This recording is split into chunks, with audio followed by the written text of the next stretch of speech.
मंत्री प्रसाद नैथानी जी भी हमारे बीच में पहुंच चुके हैं। आपका भी बहुत बहुत स्वागत, बहुत बहुत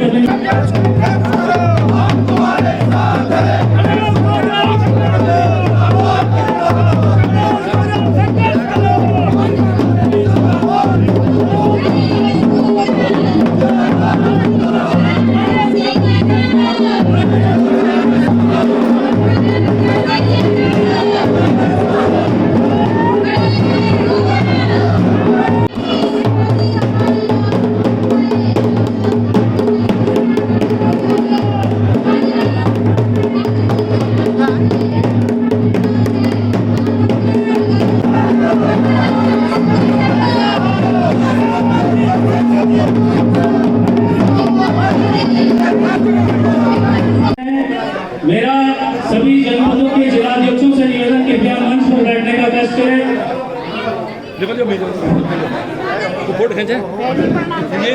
आप सभी से निवेदन है कि आप सभी अपने स्थानों पर बैठने का कष्ट करें। नीचे से फोटो वाला कांग्रेस पार्टी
कांग्रेस पार्टी राजेंद्र भंडारी, विक्रम नेगी, आवाज की कृपया मंच पर स्थान ग्रहण करने का कष्ट करें। हमारे बीच में आदरणीय राजपाल जी भी आए, हमारे मनोज यादव जी पूर्व विधायक हमारे बीच में पहुंच चुके हैं। गदानाथ के आपसे भी निवेदन कृपया मंच पर स्थान ग्रहण करें। विक्रम नेगी जी से भी निवेदन आप मंच पर स्थान ग्रहण करने का कष्ट करें। मेरा सेवादल के साथियों से हमारे बीच में अशोक गहलवाल जी भी पहुंचे हैं। आपके भी बहुत बहुत महावीर चौधरी जी, हरीश गोसाई जी, अवतार सिंह नेगी जी, संपन्न नेगी जी से भी निवेदन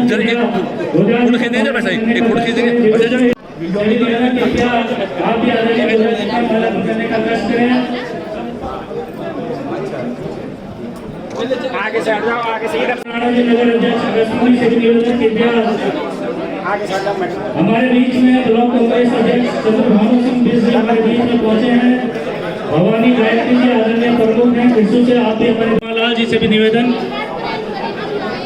आदरणीय शशि सेमल जी से भी हमारे बीच में क्रांति श्री रावत जी, धर्मेंद्र भंडारी जी, ज्येष्ठ सदस्य अमित अग्रवाल जी हमारे बीच में, संजय रावत जी, अंकित रावत जी, पूर्व प्रधानाचार्य बुद्धिजीवी प्रकोष्ठ के जिलाध्यक्ष श्री रावत जी हमारे बीच में, बंगाली जी,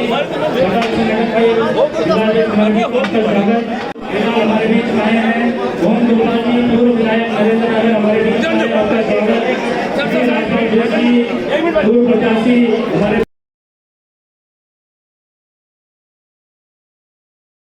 वंदे मातरम शुरू कर। वंदे मातरम, वंदे मातरम, सुजलाम सुफलाम मलयजसी सस्य श्यामलाम मातरम, वंदे मातरम, सुब्रत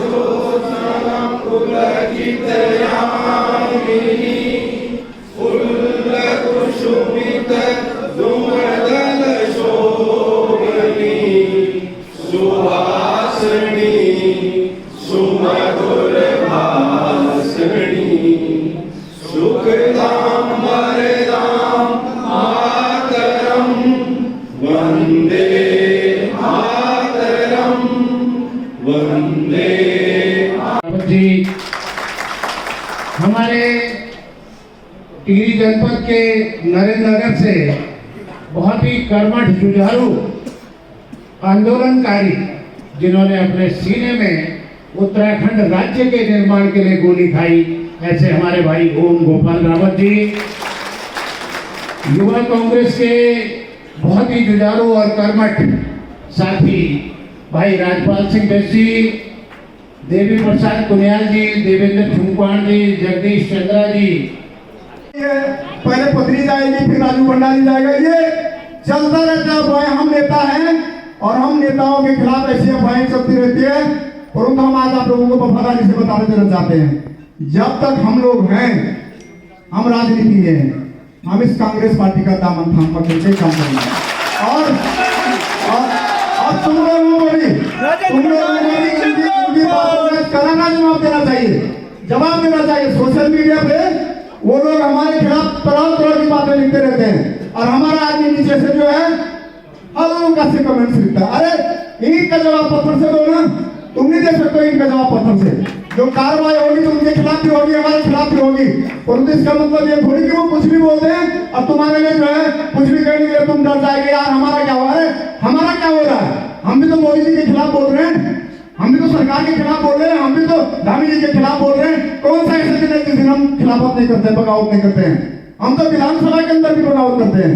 हमने तो विधानसभा के अंदर भी कहा है तुम्हारी करनी और कथनी में बहुत अंतर है, तुम बोलते कुछ और करते कुछ हो, तो क्या हमारा कुछ बिगाड़ रहे हो क्या? अरे बिगाड़ेंगे उसका जो चोर होगा, लफंगा होगा, जिसने दुनिया को लूट करके जो है रखा हुआ होगा।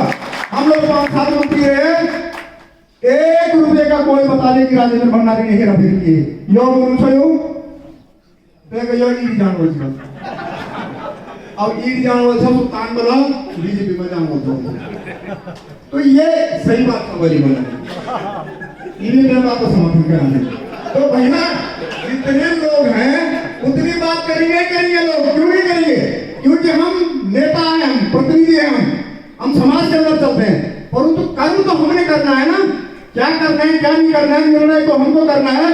और निर्णय अगर हम करेंगे, अच्छा निर्णय करेंगे, तो निश्चित रूप से वो हमारे पक्ष में जाएगा। क्यों नहीं जाएगा हमारे पक्ष में? आज आप देख लीजिएगा ना, हमारे यहाँ पर विकास के नाम पर 0 है, महंगाई के नाम पर आसमान छू रही है, बेरोजगारी चप्पे चप्पे में खड़ी हो रही है। बेटा जो है MSc BSc 4th क्लास करके घूम रहा है और बाप जो है बीजेपी का झंडा लेकर के दौड़ रहा है। तो तुम बताओ क्या ऐसे में चलेगी? क्या लोग जानते नहीं क्या इनकी करनी और कथनी क्या है? इस बात का जवाब देना, जवाब वोट के माध्यम से देना है। कल मैं देख रहा था पौड़ी में कह रहे थे कि बस अब आ गया है गढ़वाल का लाल आ गया। अरे लाल, उस लाल को आज तक गढ़वाल के किसी लोगों ने देखा नहीं है गढ़वाल के अंदर? पहले ये बताइए आप, पहले कोई बताए इतने लोग यहाँ बैठे सभागार के अंदर, किसी ने उस लाल को देखा है क्या? वो लाल कहीं गढ़वाल के अंदर रहा है क्या? केवल बोलने की बातें हैं। इसलिए गढ़वाल का अगर कोई असली लाल है तो गोदयाली है, असली लाल अगर कोई है। हम तो हिम्मत नहीं कर रहे थे, हमने कहा चुनाव कैसे लड़ेंगे भाई, इधर मोदी जी की आंधी बह रही है, क्या होगा?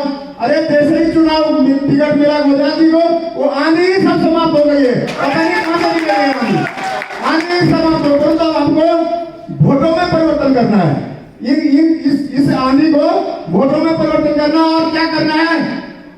बूथ लेवल का कार्यकर्ता को हमने जो है समझाना है, बताना है। हमारा बूथ मैनेजमेंट कांग्रेस का सब में खराब होता है। वो लोग सुबह 6 बजे चले जाते हैं, 5 बजे चले जाते हैं और हम लोग आराम से 8 बजे जाना नहीं भी इतने। तो ऐसे भी काम चलेगा क्या हमारा? ऐसे भी काम नहीं चलेगा। हमको भी लड़ना पड़ेगा, बूथ पे लड़ना पड़ेगा, एक एक कार्यकर्ता को ले जाना पड़ेगा और पोलिंग तक पहुंचाना पड़ेगा। और सबसे बड़ी बात क्या है? महिलाओं को पोलिंग बूथ तक ले जाना पड़ेगा। हमारे माताओं की तो बहुत बड़ी संख्या है, बहुत बड़ी संख्या है। मैं समझता हूँ कि उत्तराखंड में आज अगर कोई माने आज ही का अगर कोई हिसाब किताब लगाए तो 2/3 मत आज कांग्रेस के साथ है, गोदयाली के साथ है, बिल्कुल है दावों के साथ। और महिलाओं का प्रतिशत 2/3 होना चाहिए और हमारा 2/3 बहुमत होगा तो इसकी हवा दूसरी कंस्टिट्यूंसी में भी जाएगी, दूसरी जगह भी जाएगी। और ऐसा क्या होगा? आज मैं खुद ही देख रहा हूँ, जैसे ही अनिल बलूनी जी को टिकट, मैं आपसे इस बात को साझा करना चाहता हूँ कि आप सब जानते हैं इस बात को छुपाने में हमें कोई आवश्यकता नहीं इस बात को छुपाने की कि हमारे लोकसभा के प्रत्याशी जो थे वो पहले दूसरे थे, लेकिन अचानक उनके पार्टी छोड़ने के बाद सभी कार्यकर्ताओं की, वैसे तो पहले से मांग थी कि भाई सब कार्यकर्ता चाहते थे कि या तो भंडारी जी को टिकट मिले या गणेश मोदियार को टिकट मिले। हमारे मनोज रावत जी का बहुत से लोग नाम लेते थे, प्रसाद मैथानी जी जो कि किसी लोकसभा क्षेत्र के हैं उनका नाम लेते थे। ऐसे तमाम हमारे बहुत वरिष्ठ नेता थे जिनका नाम हमारे लोकसभा के तमाम प्रत्याशीगण लेते थे, लेकिन क्योंकि हमारे पास पहले से एक प्रत्याशी मौजूद थे जो पिछड़ा चुनाव लड़े, इसलिए हम सबने स्वाभाविक रूप में ये सब मिलकर कहा कि भाई ये चुनाव लड़े, लेकिन वो छोड़ कर चले गए। तो उसके बाद सब लोगों ने मंथन किया। मैंने भंडारी जी को बहुत निवेदन किया, सुरेंद्र सिंह नेगी जी को बहुत निवेदन किया, हमारे सभी साथियों को निवेदन किया, लेकिन हमारे सभी साथियों ने और कांग्रेस के हमारे कार्यकर्ताओं ने ऊपर तक की बात पहुंचाई कि आप गणेश मोदियार को टिकट दीजिए, गणेश मोदियार को चुनाव लड़ाइए। और मैंने पार्टी की बात को मैं पहले इसलिए हिचक रहा था कि मैंने कई बार इसको साझा कर दिया कि भाई मेरे पास आर्थिक शक्ति भाजपा का मुकाबला करने की नहीं है, लेकिन सभी साथियों ने मुझे हिम्मत दी। हमारे जितने भी साथी मंच पर बैठे हैं और नीचे आगे बैठे हैं, सब ने मुझे ये हिम्मत दी कि आप चुनाव लड़िए, और इन सब की हिम्मत से मैं चुनाव लड़ रहा हूँ। और मेरा सौभाग्य है कि कांग्रेस पार्टी ने हाईकमान ने मुझे विश्वास किया, और आज कांटे की लड़ाई है। मैंने कहा कि 2 दिन नाम जारी होने के बाद 2 दिन में अगर ये लड़ाई कांटे की लड़ाई हो गई है तो आप समझ सकते हैं कि चुनाव आते आते ये लड़ाई हम सब कांग्रेस के हमारे जो मंच पर बैठे हुए लोग कार्यकर्ता हैं इनके दम पर एक तरफा हो जाए।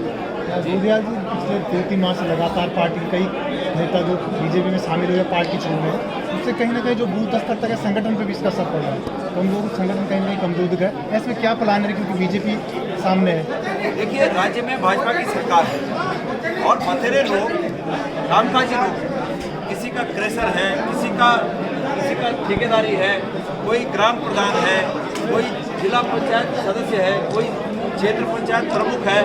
तो इस प्रकार से भारतीय जनता पार्टी जो पदों पर बैठे हुए लोग हैं उनको परेशान करती है। अब जो लोग बहुत ही निष्ठावान हैं वो आज भी पार्टी में है।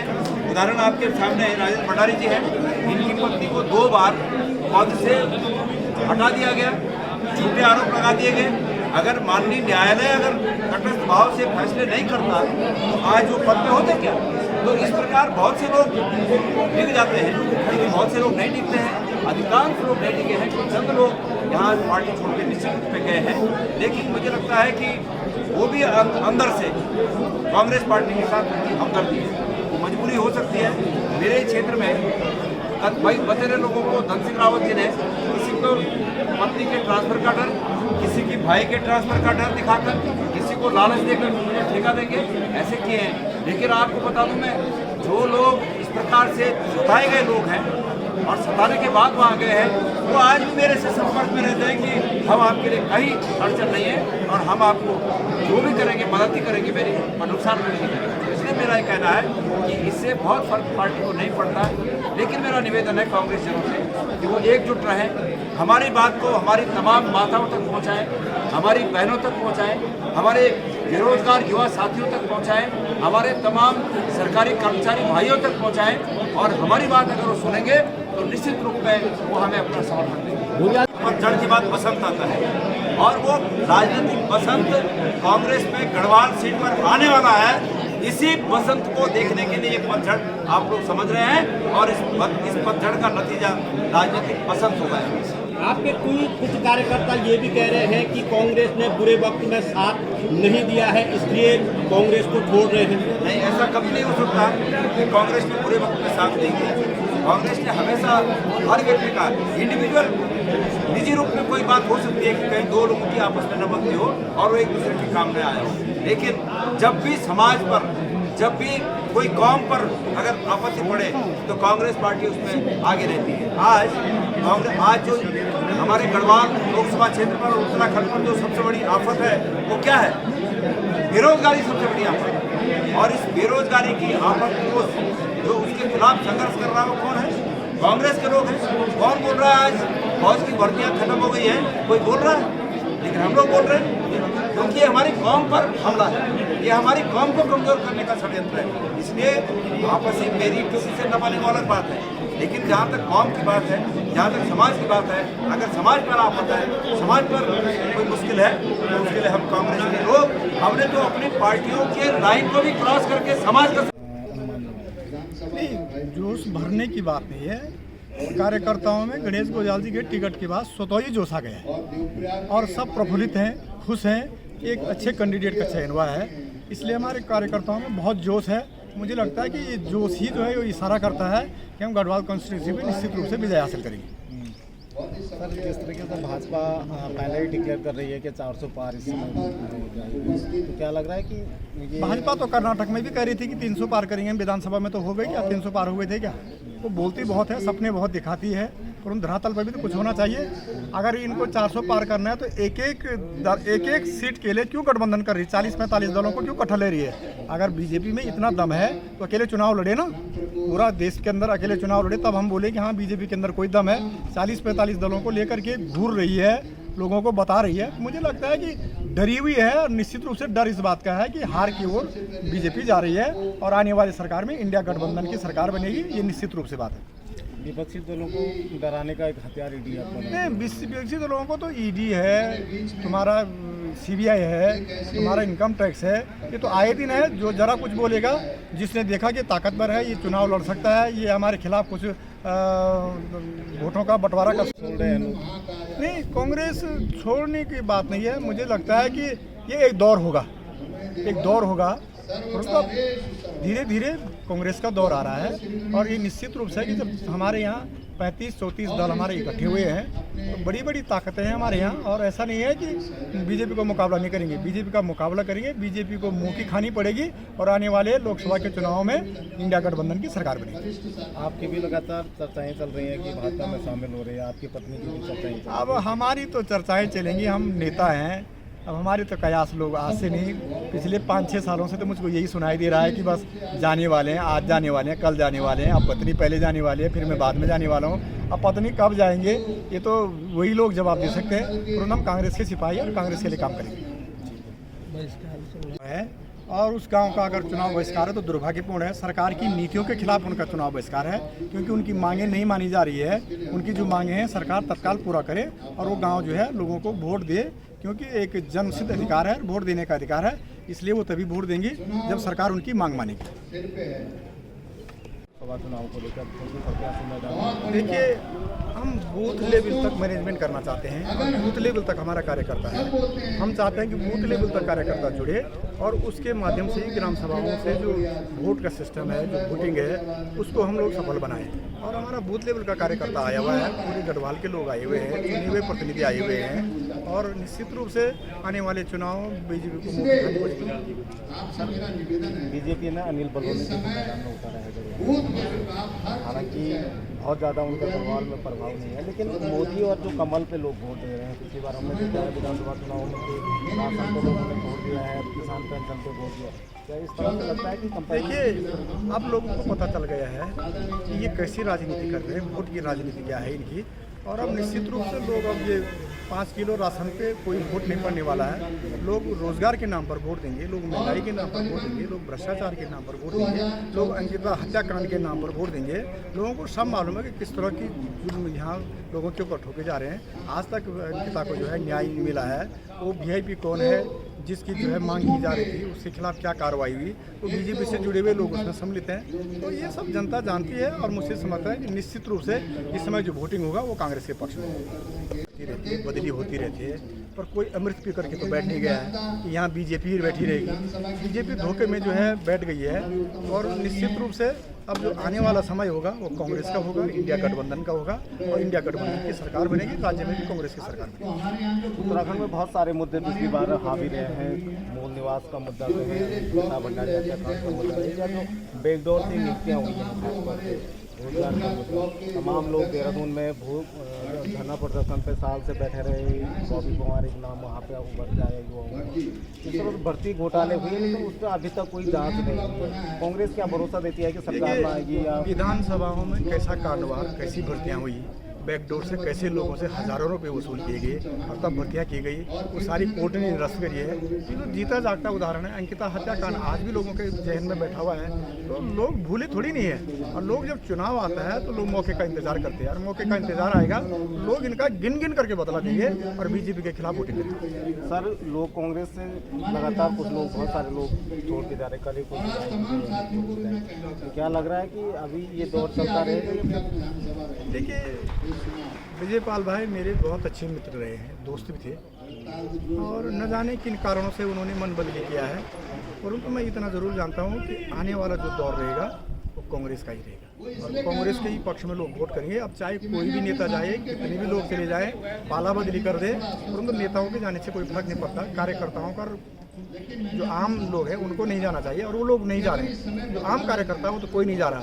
नेता अपने स्वार्थ के लिए, अपने पद के लिए, अपने सरकार के लिए, अपने लाभ के लिए पद बदली करता रहता है, पार्टी बदली करता रहता है, तो कार्यकर्ता कोई बदली नहीं करता। आपकी और आपकी पत्नी के बारे में भी अब हमारे विषय में तो ये चलता रहता है। तो ऐसा है कि हम नेता हैं, कयास तो हम पे लगाएंगे ही लोग। तो आज से 5 से 7 सालों से मैं यही सुन रहा हूँ कि हम लोग बीजेपी में जा रहे हैं। अब पता नहीं कौन हमको बीजेपी में भेज रहा है, कब भेजेगा, ये तो आने वाला समय बताएगा। चलिए, बहुत सारा धन्यवाद हमारे साथ जुड़ने के लिए। तो ये थे बद्रीनाथ के विधायक राजेंद्र भंडारी।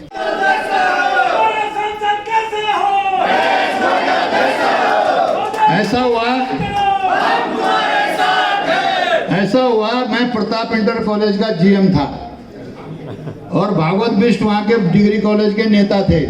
वो वहाँ प्रताप इंटर कॉलेज में, उन्होंने कहा मंत्री भाई घंटी बजा। मैंने कहा क्यों बजानी है? कि घंटी बजा। अब मैं भी गया, मैंने घंटी बजा दी, सारा कॉलेज बाहर आ गया। 2200 लड़के थे उस समय प्रताप इंटर कॉलेज में, और वो सब बाहर आ गए। अब जिंदाबाद मुर्दाबाद, आगे हो मुर्दाबाद तो हम भी बोले मुर्दाबाद, आगे हो जिंदाबाद तो हम भी बोले जिंदाबाद। लोग पूछ रहे क्या बात है? हमने कहा पता नहीं भाई, जिंदाबाद मुर्दाबाद बोल रहे हैं। अब पूरा नीचे वहाँ से प्रताप इंटर कॉलेज से पूरा बाजार घूम करके, घंटाघर होकर के, और एसडीएम कोर्ट में पहुँच गए। और जब वहाँ पहुँचे तो मेरे पे ज्यादा जोश आ गया, मैं घुस गया एसडीएम के कोर्ट में। मैंने कहा आवाज दो, अब पीछे से आवाज ही नहीं। मैंने कहा आवाज दो, पीछे से आवाज ही नहीं। तो कहीं ऐसा ना हो कि आज आप हाँ कह रहे हैं, और कल आप जिस दिन वोट होते होते तक आप ना मत बोलना, धोखा मत देना, ये आपसे वचन चाहता हूं। आदमी को विश्वास देना बहुत बड़ी बात होती है, इसलिए आप सब लोग एकजुट होकर के इस लड़ाई को लड़ें। इन्हीं शब्दों के साथ ये जंग हम जीतेंगे। आप सबका बहुत बहुत धन्यवाद। वही रहते हैं जो मौसम के सितम को सहते हैं, वरना पत्ते तो झड़ जाते हैं लेकिन पेड़ खड़े रह जाते हैं।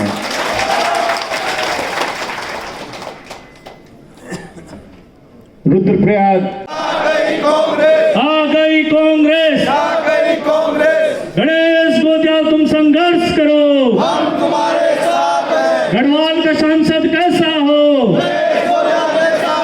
अब मैं निवेदन करूंगा हमारे गढ़वाल लोकसभा क्षेत्र के आदरणीय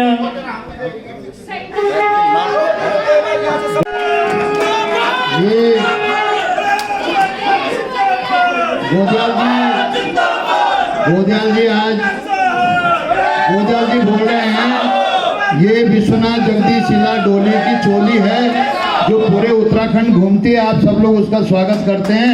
ये चोली मैं आज गोदियाल जी के गले में डाल रहा हूं ताकि विजय श्री हासिल हो।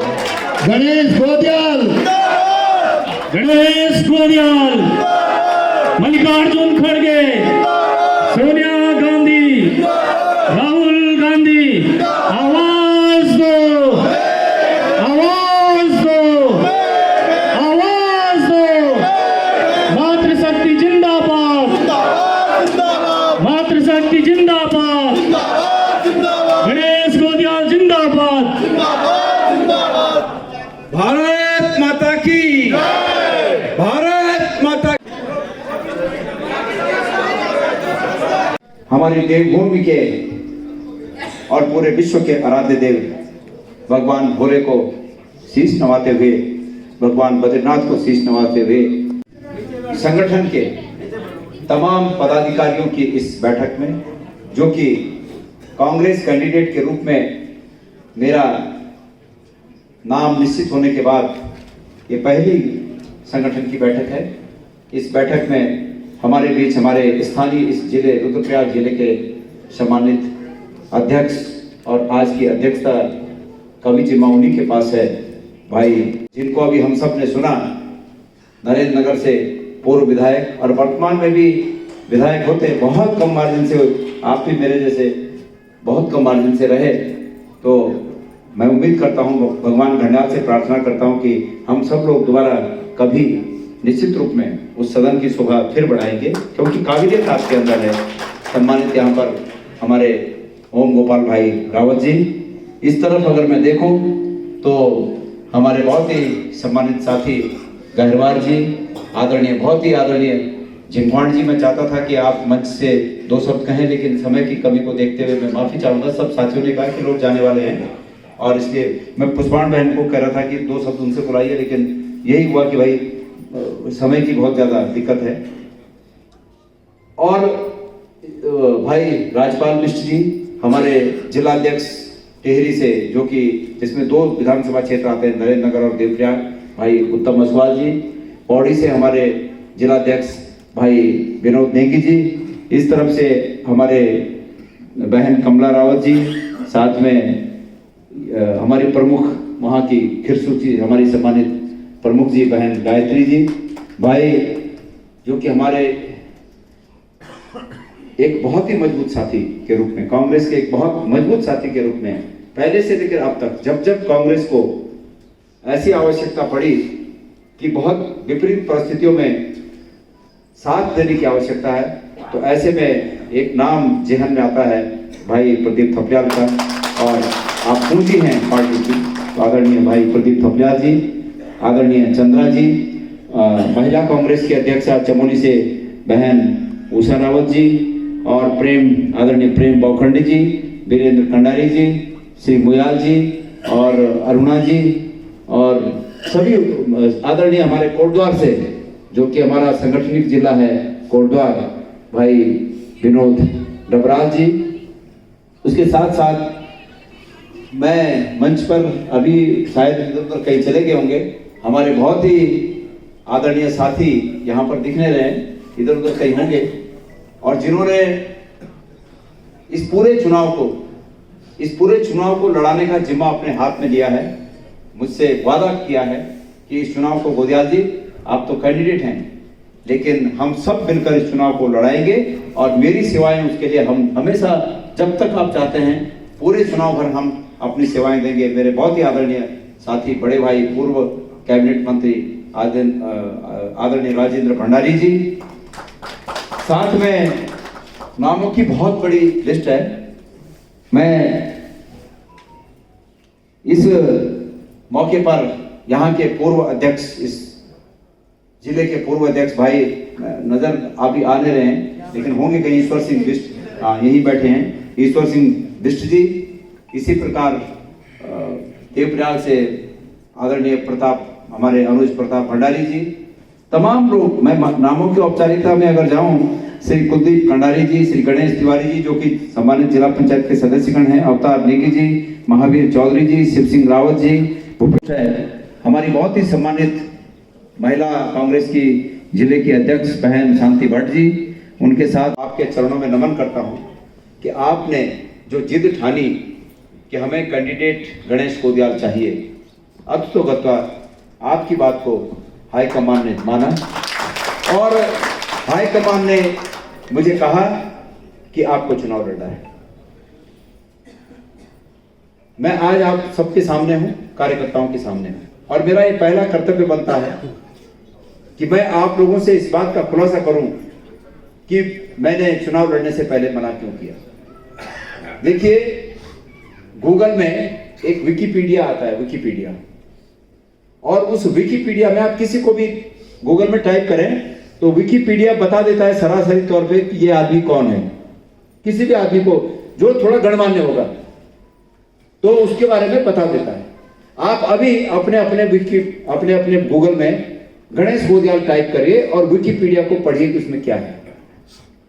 उसमें लिखा है गणेश गोदियाल एक ईमानदार विधायक। ये गूगल और ये विकिपीडिया मैंने नहीं बनाया, ये पता नहीं अंतरराष्ट्रीय संस्थाएं कौन सी है, गूगल बड़े बड़े लोग कौन से जो क्या है किसके हैं भाई, जिसके भी होंगे, हमें इतनी जानकारी, पर ये अंतरराष्ट्रीय स्तर के लोगों के द्वारा प्रतिपादित इमेज है जो लिखा गया है कि गणेश कोदियाल एक ईमानदार व्यक्ति है। मैं इस बात को इसलिए कह रहा हूं कि मैंने चुनाव लड़ने के लिए मना क्यों किया।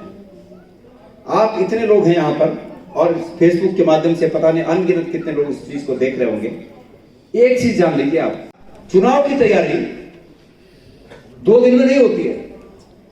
अगर आप 2 दिन में अगर सब लोग मेरे से ये अपेक्षा रखेंगे कि मैं धानपुर के रानीगढ़ भी चला जाऊं और जखोली के मयारी भी चला जाऊं और रामनगर के पीरूमदारा में भी पहुंचूं और साथ में नरेंद्र नगर के क्या भाई साहब वो बहुत ही इंटीरियर इलाका कौन सा है आपका, है दोगी, हाँ दोगी पट्टी, वहां भी जाना है।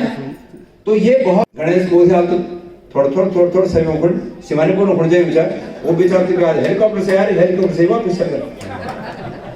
ये तो पूरी कांग्रेस पार्टी के सौभाग्य से। पर कुल मिला के मेरे बोलते की दुई दिक्कत है, हमने सब लोगों ने मंच पर जितने लोग बैठे हैं, सांसद का चुनाव लड़ने के लिए मुझे नियुक्त किया गया, ये मेरा सौभाग्य है। लेकिन सांसद का चुनाव लड़ने के लिए जहां तक काबिलियत की बात है, मंच पर बैठे हुए तमाम लोग मेरे से 21 है, 19 कोई नहीं है। अगर मैं 20 हूं तो ये मंच पर बैठे हुए लोग 21 हैं। राजेंद्र भंडारी अभी यहां पर नहीं है, राजेंद्र भंडारी जी 22 हैं। और जब मुझे फोर्स किया गया तो मैंने सब नेताओं से बात की कि भाई तुम लड़ो। मैंने भंडारी जी से तो और ज्यादा जिद की कि आप लड़ो, लेकिन भंडारी जी ने ये कहा। सुरेंद्र सिंह नेगी जी से बात की मैंने, आज वो यहां पर नहीं है, कोटद्वार में मिलेंगे। सब ने ये कहा कि भाई तुम लड़ो, तुम हिम्मत करो और हम सब तुम्हारे साथ हैं, जो होगा हम सब मिलकर करेंगे, हम तुम्हारे साथ हैं। तमाम कार्यकर्ताओं ने, मैं धन्यवाद देना चाहता हूं गहरवाल जी का और प्रिंसिपल साहब क्या नाम उनका, आपको चिंता करने की जरूरत नहीं। इसी प्रकार परसों में ढालवाला गया, ओम भाई मैं ढालवाला गया, मेरा कोई ऐसा कार्यक्रम नहीं था, मैं ढालवाला एक पॉलिटिकल कार्यक्रम में गया। तो जब बहुत छोटे छोटे बेचारे मजदूर भाई हमारे, वो वहां पर उन्होंने सुना होगा मेरा 2 दिन पहले कि भाई कांग्रेस पार्टी को टिकट दे रही पर वो चुनाव लड़ने के लिए मना कर रहे हैं क्योंकि उनके पास पैसे नहीं है। 1100 रुपए के पैकेट लाए मेरे पास, 8-10 पैकेट। और मैंने कहा कि जब ये दिहाड़ी करने वाला व्यक्ति अपने 2 दिन की दिहाड़ी गणेश कोदियाल को दे सकता है और उसके बाद मैं अगर चुनाव लड़ने से इनकार करूं तो धिक्कार है मेरे जीवन पर। मैंने हिम्मत की, मुझे ये हिम्मत आई कि आप सब लोगों के मेहनत के फलस्वरूप मैं चुनाव लड़ने की हिम्मत रख सकता हूं और चुनाव जीतने की हिम्मत रख सकता हूं। ऐसा है, हमारा मुकाबला जो भाजपा के कैंडिडेट हैं उनसे नहीं है, हमारा मुकाबला उनके झूठ से है। सभी वक्ताओं ने बहुत महत्वपूर्ण बातें की। हमारे एक साथी ने कहा कि वो झूठ को इस प्रकार से परोस रहे हैं